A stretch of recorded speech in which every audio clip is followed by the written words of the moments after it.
Donc maintenant, il va falloir que je fasse la partie JavaScript, j'ai envie de dire, la partie dynamique. Donc là, je suis sur Fiche User Display, hein, ça je vais le cacher. Donc là, j'ai mes deux champs. Donc déjà, la première chose que je vais faire, c'est de mettre ça en commentaire. Parce que lorsque je vais faire des modifs, ça va disparaître. Ok. Donc là, il va falloir que je fasse un peu de ce style-là. C'est-à-dire déjà, pour ce nouveau champ, il va falloir que je rajoute un input. Donc là, je vais faire ça, je vais tout sélectionner. CTRL C, CTRL V. Donc à noter, là je ne l'ai pas fait, mais souvent on voit ce que font des gens qui ont un niveau de maîtrise plus élevé en code. Le input, ils vont faire un composite input spécifique. Donc moi, c'est pas ce que je vais faire pour le moment. Donc au niveau du input, donc c'est bien du texte. Donc là, data update, ok.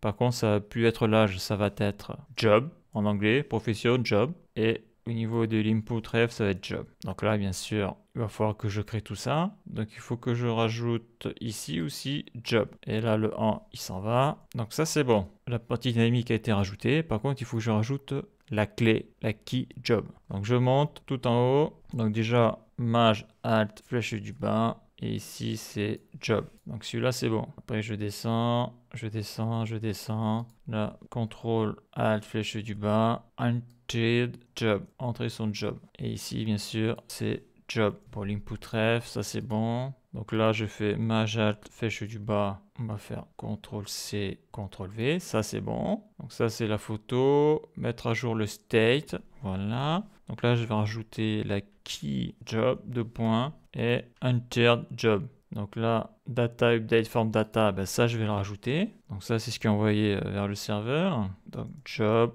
deux points, entered job. Donc ça arrive vers le serveur, puis ça c'est pour faire le côté dynamique sur la page quand j'écris, quand je modifie, que je ne perde pas les données. Donc ça c'est bon. Donc ça après, il n'y a plus besoin d'y toucher. Donc bien sûr, ça si je l'envoie sur le serveur, il faut que le serveur, le backend soit programmé pour accepter ces données-là, ce qui n'est pas le cas actuellement. Donc si je clique sur modifier, ben, j'ai profession, technicien, génie climatique. On voit qu'à chaque fois que j'écris, ça envoie une requête vers le serveur. Et là, j'ai oublié un truc, c'est de désactiver l'envoi de la requête vers le serveur parce que là, quand je clique sur envoyer, ça met à jour la fiche depuis le serveur. Donc ça se fait où? Ben, ça se fait là. Donc là, je désactive la fonction qui envoie la requête fetch, requête put ici. Donc je modifie, ça je vais sélectionner ça, CTRL C, CTRL V, envoyer, actualiser, modifier, CTRL V, il y a un truc que j'ai oublié. Donc lorsque je tape du texte ici, là, on voit clairement donc le data, le state data update, j'ai bien le job technicien, super.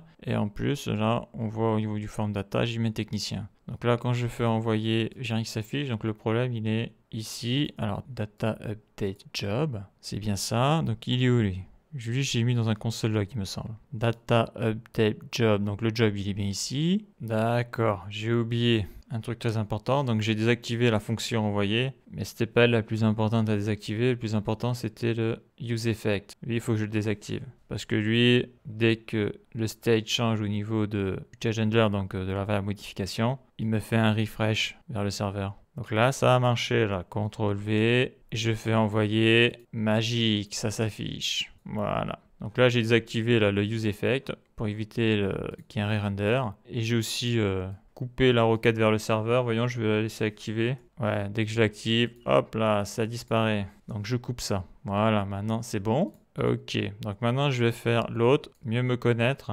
Donc ça par contre, ici j'avais mis un input, là ça sera un texte ARA, parce que le problème de l'input c'est que ça tient que sur une ligne, alors qu'avec le texte ARA on peut faire une sorte de carré, on peut y mettre plusieurs lignes. Donc ce que je peux faire, c'est déjà faire un copier-coller de ça, CTRL C, CTRL V. Donc là ce n'est plus un input que je vais utiliser, c'est un texte ARA. Et là on voit là déjà, donc ça je vais le sélectionner ça, CTRL C. Donc là on voit déjà que je peux avoir plusieurs lignes comme ça. Je peux taper du texte alors qu'avec le input je peux pas le faire. Si je fais envoyer bien sûr, ça marche parce que oui je suis sur les clés de profession. Donc déjà la première chose que j'ai envie de faire là, vite fait, c'est de rajouter un peu de CSS là-dessus. Voilà, je mets ici, donc je vais rajouter là l'élément HTML texte area. Donc c'est un élément qui a des propriétés spécifiques. Donc moi je vais utiliser déjà, si je vais modifier la fiche, je vais utiliser déjà une hauteur comme ça marche bien. Je vais mettre 10 rem, ça veut dire 100 pixels. On voit que ça s'est agrandi là. automatiquement. Si je fais ça, on voit qu'automatiquement, ça prend toute cette place-là. Et je peux faire aussi pour avoir une taille plus large. Donc width, par exemple 40 rem, 400 pixels. Et là, d'office, ça prend toute cette place-là. Donc je trouve que c'est pas mal. Voilà, ça fait ça. Donc après, on peut changer beaucoup de choses, hein. La couleur, le style, mettre des lignes, tout ça. C'est-à-dire mettre un petit contour. Donc là, je vais mettre un background color. Par exemple, ça. Modifier la fiche, voilà. Donc tout ça, là, c'est le texte arrière. Donc je pourrais faire la même chose pour le input, hein. Mettre un background color pour pas avoir du blanc qui agresse les yeux. Surtout quand on travaille toujours sur des écrans sombres. Donc là, le input, il est où? Bah, je le vois pas. Donc là, si je fais input, donc c'est un élément HTML, je pourrais rajouter une classe dessus, hein, mais bon, on va le faire comme ça. Car en plus, j'utilise les modules CSS, donc en principe, ça ne doit pas se propager. Donc si je fais background color comme ça, modifier la fiche, on voit que tous mes background color ont changé de couleur. Et après, on peut aussi, je ne l'ai pas encore fait ça, rajouter des variables CSS pour y mettre à l'intérieur ces couleurs. Quoi, sa couleur, comme ça, tu n'as pas besoin de changer à chaque fois sur tous tes inputs, tes textes area, de changer directement sur la propriété. Tu as juste besoin de changer directement sur la variable CSS. Donc ça, c'est bon. Donc je vais reprendre mon petit texte quand même. CTRL-C, CTRL-V, voilà. Donc là, tu peux taper ton texte, tout ça. Donc maintenant, il faut que je change les clés. Donc la clé, je vais l'appeler bio, comme biographie. Donc bio, ici dans la value, la key, ça sera bio. Bio, c'est bon. Voilà, après, je monte tout en haut et après, je descends. Donc Maj, Alt, flèche du bas, bio input ref.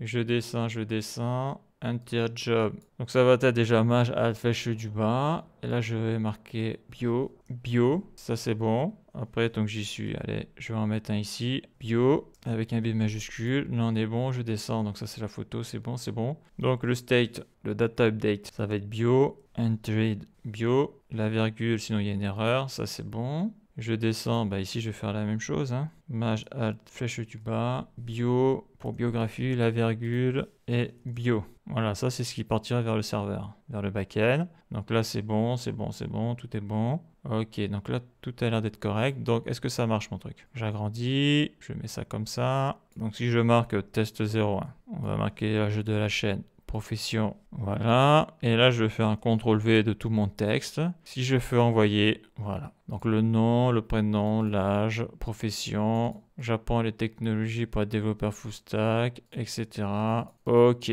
Donc là, il y a tout qui fonctionne sur le front-end. Donc là, maintenant, ce que je vais faire, c'est réactiver la fonction ici pour envoyer vers le serveur. Donc là, j'ai envoyé vers le serveur, mais il n'a pas aimé, hein. Qu'est-ce qu'il me dit? Un composant, blabla. Ouais, bon, je vais mettre mon use effect.